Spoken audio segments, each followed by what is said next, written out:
આજે અહીંયા શેણઈ police headquarter ખાતે પૂર્વ કચ્છ જિલ્લાના જે શરીર સંબંધી અને મિલકત સંબંધી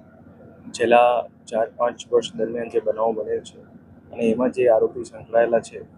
એ આરોપીઓનું અહીંયા જિલ્લા હેડક્વાર્ટર ખાતે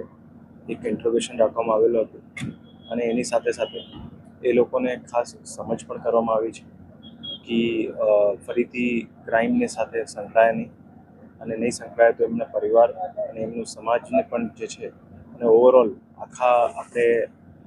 ક્ષેત્રને પણ જે છે શાંતિ થાય અને એનાથી એમને પણ મદદ મળે અને એની સાથે સાથે આખા સમાજને પણ જે છે અગર ક્રાઇમ નહીં થાય તો બધાને જે છે સુખ અને શાંતિ રહે એ પ્રમાણેની ખાસ સૂચન આપવામાં આવ્યું છે અને એની સાથે સાથે અગર કોઈ પણ જે છે જેમની ક્રાઇમ હિસ્ટ્રી રિપીટ થતી હોય